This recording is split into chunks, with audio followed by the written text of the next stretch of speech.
నమస్తే. భారతిరెడ్డి అంటే YS Bharathi Reddy London వెళ్తుంటే వైఎస్ షర్మిల ఆపేసింది అని చెప్పేసి ఒక వార్త బాగా వైరల్ అవుతుంది. అది నిజమా? ఒకవేళ నిజమైతే అది ఎందుకు ఆపింది అనే కాన్సెప్ట్ వస్తుంది. అయితే దీన్ని వివరించడానికి మనతో పాటు సీనియర్ జర్నలిస్ట్ దాము బాలాజీ ఉన్నారు. ఆయన అడిగి తెలుసుకుందాం. నమస్తే సార్. సార్, ఇప్పుడు ప్రస్తుతం ఏపీ ఎలక్షన్స్ మొత్తం హీట్లో ఉన్నాయి. అలాగే రాజకీయాల గురించి వింటుంటే ఒక్కొక్కటి మతిపోతుంది. ఇప్పుడు మళ్ళీ భారతిరెడ్డిని ఆపింది యూకే వెళ్లకుండా అని చెప్పేసి షర్మిల పైన ఆరోపణ వస్తుంది. అది ఎంతవరకు నిజం అంటారు? మీరు అన్నట్టు ఆంధ్రప్రదేశ్లో అన్ని పార్టీల్లో కూడా కన్ఫ్యూజన్ ఉంది. తెలుగుదేశం జనసేనలో కన్ఫ్యూజన్ ఉంది. వాళ్ళిద్దరు పొత్తులో వితిన్ జనసేన వితిన్ తెలుగుదేశంలో కూడా స్టార్ట్ అయినాయి ఆల్రెడీ. ఇంకా వైసీపీలో గత కొంతకాలం నుంచి ఆల్రెడీ ఇంటర్నల్గానే చాలా ప్రాబ్లమ్స్ ఉన్నాయి. ఇప్పుడు ఒక ఇంటర్నల్ ఫోర్సే ఎక్స్టర్నల్ ఫోర్స్గా బయటకు వచ్చింది. సో అది ప్రాబ్లం ఉంది. ఇప్పుడు షర్మిల బాగా ప్రిపేర్ అయినట్టుగా కనబడుతుంది. అంటే జగన్ని ఎలా ఢీకొనాలి, ఎత్తుగడలు ఎలా ఉండాలి, అంటే ఓపెనింగ్ ఎలా ఉండాలి, మెల్లగా వెళ్ళే కొద్దీ ఏమేమి రివీల్ చేసుకుంటూ వెళ్ళాలి, ఈ ప్లాన్ అంతా బాగా తయారైనట్టుగా కనబడుతుంది. ఆ మాటలు కానీ ఎక్కడ తడబాట్లేదు, ఆమెకి స్పష్టంగా మాట్లాడుతుంది, ప్రతి దానికి సమాధానాలు ఇస్తుంది, ఎక్కడ దాటవేత కానీ ఏమీ లేదు, సూటిగా సుత్తి లేకుండా దెబ్బ కొడుతుంది. సో బాగా ప్రిపేర్ అయినట్టుగా కనబడుతుంది. అంటే అస్త్రాలు కూడా ఎప్పుడెప్పుడు ఏ బాణాలు తీయాలి అనేది కూడా ఆమె క్లారిటీ ఉన్నట్టుగా కనబడుతుంది. సో అలాగా మెల్లగా ఇప్పుడు ఏంటంటే జగన్ మీద ఉన్న పోరాటాన్ని భారతి మీదకి మళ్లించినట్టుగా కనబడుతుంది. ఎందుకంటే ఆమెకి భారతికి మధ్య గొడవలని, అసలు ఫ్యామిలీ నుంచి ఈమె దూరం అవడానికి భారతిరెడ్డి కారణం అన్నది కూడా ఒక బయట వినిపిస్తుంది టాక్. అలాగా ఇప్పుడు భారతిరెడ్డి లండన్ వెళ్ళేటప్పుడు ఈమె ఆపేసింది వెళ్ళడాన్ని అనేది చెప్తున్నారు. ఎందుకంటే భారతిరెడ్డిని అన్ని రకాలుగా ఇబ్బంది పెట్టాలని నిర్ణయించుకుంది. ప్రధానంగా ఏంటంటే భారతిరెడ్డి వైఎస్ పేరు పెట్టడాన్ని వ్యతిరేకించినట్టుగా చెప్తున్నారు. షర్మిల వైఎస్ షర్మిల అని పేరు పెట్టుకోవడానికి. ఎందుకంటే భారతిరెడ్డి వైఎస్ భారతిరెడ్డి అయింది, ఆమె ఇంటి పేరు కూడా ఎవరికి తెలియదు. అట్లాగే షర్మిల కూడా వాళ్ళ నాన్న వాళ్ళ హస్బెండ్ పేరు పెట్టుకోవాలి, మురిసిపల్లి, ఆయన పేరు మురిసిపల్లి అనిల్ కుమార్. సో మురిసిపల్లి షర్మిల అని పెట్టుకోవాలి. రెడ్డి కూడా అనేది కూడా కరెక్ట్ కాదు, భర్త బ్రాహ్మణు. సో మురిసిపల్లి షర్మిల అనేది కరెక్ట్. ఎందుకంటే ఇప్పుడు ఎన్టీఆర్ ఫ్యామిలీలో చూసుకుంటే భువనేశ్వర్ ఉంది, ఆమె నందమూరి కాదు కదా, ఇప్పుడు నారా భువనేశ్వర్ అయింది.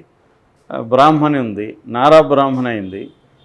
ఆమె దగ్గుపాటి పురంధేశ్వర్ అయింది.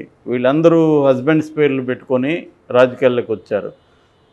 ఈ మాత్రం తండ్రి పేరు పెట్టుకొని వస్తుంది అనేది భారతిరెడ్డి వ్యతిరేకించినట్టుగా చెప్తున్నారు.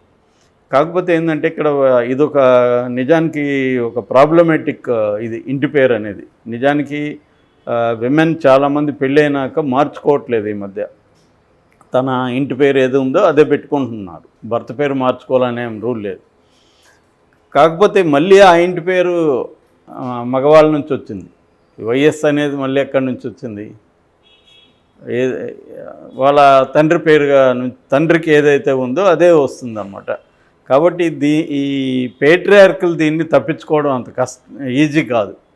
ఎట్లయినప్పటికీ ఎక్కడో చోట స్టార్ట్ అయ్యి తల్లి పేరు పెట్టుకుంటే, ఇప్పుడు ఈమె విజయమ్మ వి అని పెట్టుకునింది అనుకో, వి షర్మిలారెడ్డి అని, అప్పుడు అది మారుతుంది కనీసం. మళ్ళీ ఆమె ఎందుకు పెట్టుకుందంటే, ఇప్పుడు చాలామంది ఉమెన్ కూడా ఏం చేస్తున్నారంటే తెలివిగా, ఈవెన్ తమిళ్లో కూడా కొంత మేధావులను కూడా నేను చూశాను, ఇంటి పేర్లు కానీ లేదా పక్కన పెట్టుకుంటారు కదా, రామేశ్వరన్ అని పెట్టుకుంటారు అనుకో, తండ్రి పేరు కానీ భర్త పేరు కానీ, ఏది ఉపయోగపడితే అది. ఇప్పుడు ఒక పాపులర్ ఉన్నాడు, కపిల్ అనే ఒక ఆయన పాపులర్ ఉన్నాడు, ఈమె సుస్మిత కపిల్ అని పెట్టుకుంటుంది. ఎందుకంటే ఆ పేరు పెట్టుకోవడంతోనే ఒక బ్రాండ్ వాల్యూ ఈమెకి వచ్చేస్తుంది, అది ఉపయోగపడుతుంది. అది చాలా మేధావి రంగంలో కూడా నేను చాలామందిని చూశాను ఉమెన్.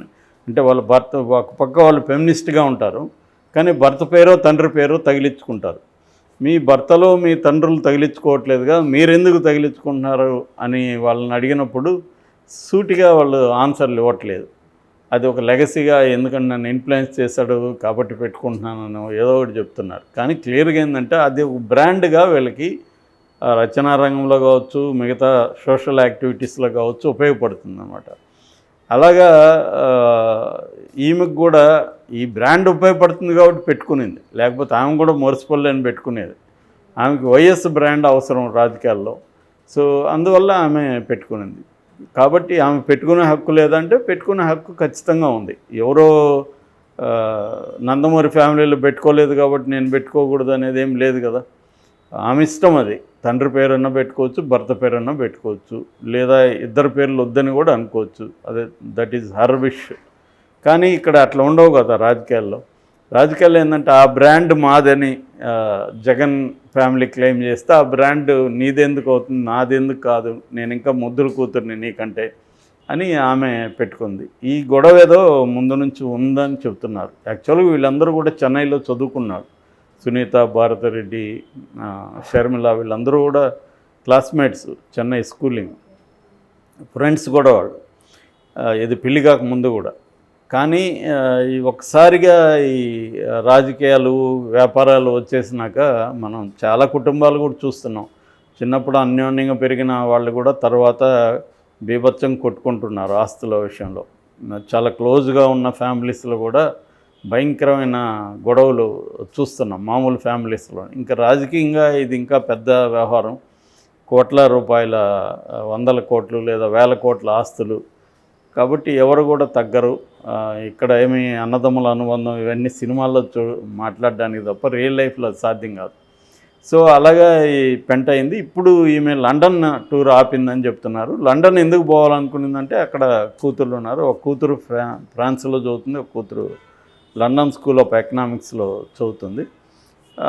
ఫ్రాన్స్లో ఉన్న అమ్మాయి కూడా ఇక్కడికి వచ్చిందని చెప్తున్నారు. ఇద్దరిని చూడడానికి వెళ్ళాలనేది ఆమె ప్లాన్ చేసుకుంది. సెప్టెంబర్లో కూడా భార్యాభర్త ఇద్దరు, జగన్, భారతిరెడ్డి ఇద్దరు వెళ్ళి 10 రోజులు ఉండొచ్చారు. సో ఈ క్రమంలో దాన్ని ఆపిందని ఒక వార్త వైరల్ అవుతుంది. నిజంగా ఆపిందా లేదనేది ఇక్కడ ఎవరికి తెలియదు. కాకపోతే ఎందుకు ఆపింది, ఎలా ఆపింది అన్నప్పుడు వివేకానంద రెడ్డి హత్య కేసుని మళ్ళీ షర్మిల తవ్వుతుంది ఎలక్షన్ ముందు. దాన్ని ఆమె ప్రధాన అస్త్రంగా ఉపయోగించుకోబోతుంది అని చెప్తున్నారు. ఎందుకంటే లాస్ట్ ఎలక్షన్లో కూడా అది one of the main issues అయింది. అప్పుడేమో జగన్కు ఉపయోగపడింది అది. బాబాయ్ హత్య తెలుగుదేశం వాళ్ళు చేశారని చెప్పి నారాసుర రక్త చరిత్ర అనే పుస్తకం కూడా వేశారు. దాని తర్వాత ఈ మధ్యకాలంలో తెలుగుదేశం దీన్ని ఉపయోగించుకుందామని చెప్పి తెలుగుదేశం మీడియా కానీ ఇవన్నీ పెద్ద ఎత్తున జగనే చంపించాడు, హూ కిల్డ్ బాబాయ్ అని, బాబాయ్ హత్య అని రకరకాలుగా చేస్తుంది. అయితే అది కొద్దిగా సబ్సిడీ అయింది. ఎందుకంటే సిబిఐ దాని మీద ముందుకు వెళ్ళట్లేదు. అది వాళ్ళు నేరం చేశారా లేదా అనేదాన్ని ఇంకా ట్రయల్ వరకు వెళ్ళలేదు. వాళ్ళు ట్రయల్ వెళ్తే కానీ అది తెలుస్తుంది. కానీ ట్రయల్ వెళ్తే కేసు నిలబడేయట్లేదు అనేది ఎక్కువ మంది చెబుతున్నారు.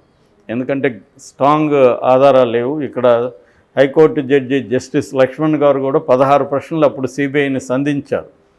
సో ఏదేమైనా అది ఆగింది. దాన్ని తెలుగుదేశం దాన్ని పక్కన పెట్టేస్తుంది. ఇప్పుడు దాన్ని షర్మిల టేకప్ చేస్తుంది. ఎందుకంటే షర్మిల, సునీత కూడా క్లోజ్ ఫ్రెండ్స్, వాళ్ళు అక్క చెల్లెలు అయినప్పటికీ. సో షర్మిల సునీతను కూడా రంగంలోకి దించాలని, వివేకానంద రెడ్డి వైఫ్ సౌభాగ్యమ్మని అక్కడ పులివెందుల నుంచి పోటీ చేయించాలని అనేది కూడా ప్లాన్ ఉంది. కాకపోతే దానికి సునీత ఇంట్రెస్టింగ్ లేదని చెప్తున్నారు. ఎందుకంటే మేము రాజకీయాల్లోకి వస్తే డైల్యూట్ అయిపోతుంది ఈ విషయం అంతా. రెండోది, ఒకసారి నిలబడితే ఖచ్చితంగా గెలుస్తామంటే నిలబడాలి, కానీ ఓడిపోతామంటే నిలబడి వేస్ట్, నేనెవరికో ఉపయోగపడదలుచుకోలేదు అన్నట్టుగా సునీత చెప్పిందని చెప్తున్నారు. ఏదేమైనా ఈ వివేకానంద రెడ్డి హత్య కేసును ఆమె బయటికి తీసి ఇప్పుడు సిబిఐకి వాంగ్మూలం ఇచ్చిందని, ఆ సిబిఐ వాళ్ళు ఈమెని పోకుండా నోటీస్ ఇచ్చారని చెబుతున్నారు. అది కొద్ది రోజుల్లో మనకు బయటకు వస్తుంది. ఎందుకంటే సిబిఐ చేసిందంటే బయటికి రాకుండా అయితే ఉండదు. ఏదేమైనా ఈమె ఒక రకంగా ఈ ఫ్యామిలీతో ఆడుకోవడం మొదలుపెట్టింది. ఒక గేమ్ ఆడుతుంది జగన్తో, భారతిరెడ్డితో. ఎందుకంటే తనకు వాళ్ళ నుంచి అన్యాయం జరిగిందని చెప్తుంది. అది డైరెక్ట్గా చెప్పట్లేదు. నేను డబ్బుల కోసం ట్రై చేయలేదు, నేను ఆస్తుల కోసం ఏం చేయలేదు, నేను ఏ పదవి అడగలేదని చెప్తుంది. మరి ఏంటి నీకు ప్రాబ్లము, జగన్తో నీకేంటి ప్రాబ్లం అని చెప్పట్లే. రాష్ట్రం అన్యాయం అయిపోయింది కాబట్టి వచ్చానంటుంది. అది నమ్మశక్యంగా లేదు. ఎందుకంటే 5 ఏళ్ళు నీకు అది అనిపించలేదా? 10 ఏళ్ళు అయింది కదా రాష్ట్రం విడిపోయి. మరి చంద్రబాబు పీరియడ్లో ఏమన్నా వైఎస్ఆర్ పాలసీలు చంద్రబాబు అమలు చేశాడా? చేయలేదు. ఆ 5 ఏళ్లలో నువ్వేం చేయలేదు. 5 ఏళ్ల తర్వాత 5 ఏళ్ళు జగన్ ఉన్నాడు. అప్పుడు అనిపించలేదా? ఇప్పుడైనా నీకు సడన్గా వైఎస్ఆర్ గుర్తొచ్చాడు, సడన్గా ఆంధ్ర ప్రజలు గుర్తొచ్చారు. మొన్నటి వరకు తెలంగాణ ప్రజల గురించి కూడా ఇలాగే మాట్లాడావు కదా. కాబట్టి ఈ నెరేటివ్ని ఎవరు నమ్మట్లేదు. కాబట్టి ఆమె ఏం చేస్తుందంటే ఫ్యామిలీ మర్క్ అంటాం, అంటే మన ఆయిల్లో కిందకి మడ్డి అంటాం కదా, అది దాన్ని అంతా కలబెడుతుంది. ఫ్యామిలీస్లో కూడా అలాంటిది ఉంటాయి. దాన్ని ఇప్పుడు కెలుకుతుంది. అది జరగబోతుంది. అంటే సార్ ఇప్పుడు వివేకానంద కేసులో భారతిరెడ్డికి ఏంటి సంబంధం? అంటే భారతిరెడ్డి ఫస్ట్ జగన్కి ఇన్ఫామ్ చేసింది అర్లీ మార్నింగే. భారతిరెడ్డికి అర్లీ మార్నింగ్ ఎలా తెలిసింది? సో ఆ హంతకులు ఎవరో భారతిరెడ్డికి బాగా తెలుసు అనేది ఒక version. Okay sir, thank you. Thank you.